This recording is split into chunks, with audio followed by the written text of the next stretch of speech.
आज पितृपक्ष की तृतीया तिथि है।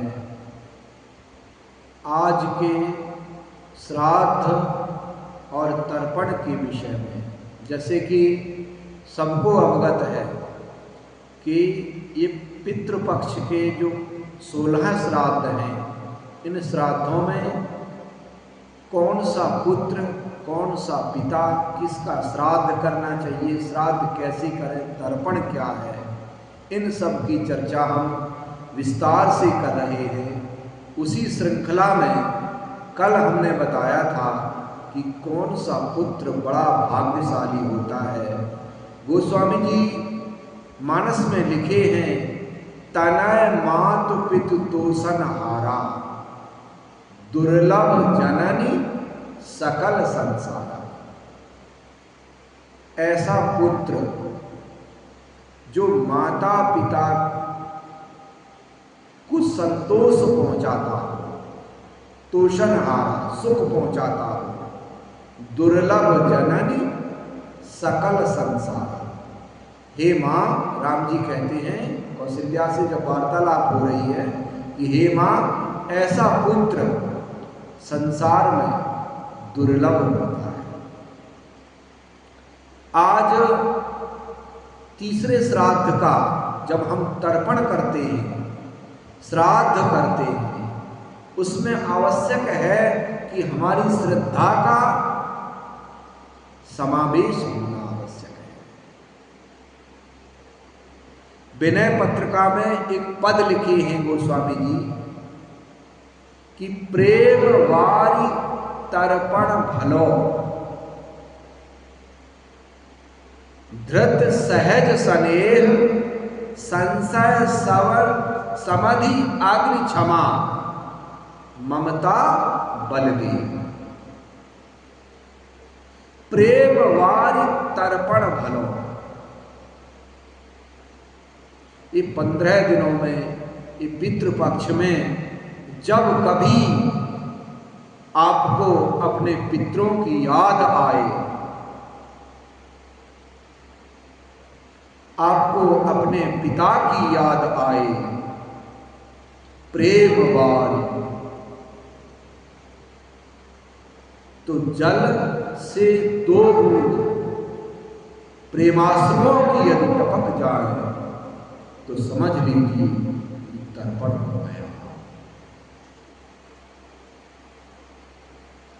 प्रेम वारी तर्पण, वो तर्पण है। आप कृतज्ञ हैं,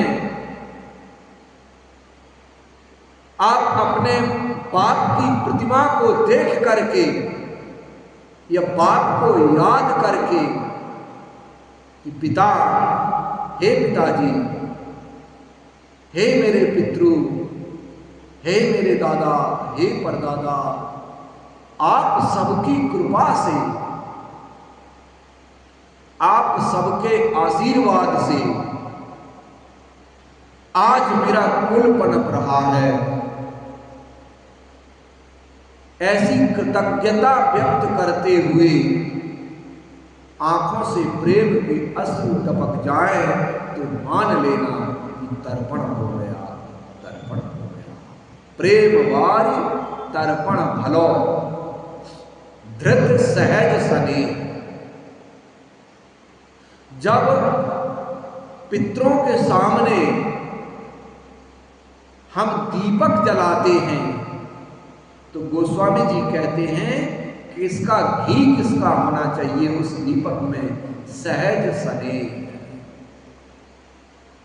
स्नेह का घी होना चाहिए, प्रेम का घी होना चाहिए। धृत सहज स्नेह, इतनी सहजता का, सहज स्नेह का उसमें धृत होना चाहिए। और संशय समाधि, हम जब यज्ञ करें पितरों के लिए तो कैसा यज्ञ करें कि संशय समाधि। समिधा, समिधा कहते हैं लकड़ियों जो हवन में लगती हैं। गोस्वामी जी लिखते हैं कि संशय समाधि, सारे संशय जो भी हो गया, सारे संशय का समिधा बनाइए, लकड़ी बनाइए संशय की, क्योंकि संशय आत्मा विनश्यति। जहां संशय है, संशय को पाले हो कि नहीं मेरे बाप ने मेरे साथ ये कर दिया, मेरे मित्रों ने मेरे को क्या दिया, संशय समाधि, सारे संशय की समिधा बनाइए अग्नि क्षमा, और किसमें? क्षमा रूपी अग्नि में उस सारी संशय रूपी समिधा को जला दीजिए। तब ममता बलदेव सारे मत्त को अपने पितरों पर उड़ेल दीजिए। आज का तर्पण हो गया, आज का तर्पण हो गया, आप कृतज्ञ हो जाएंगे। इन्हीं शब्दों के साथ वक्तव्य को विराम। जय सिया राम।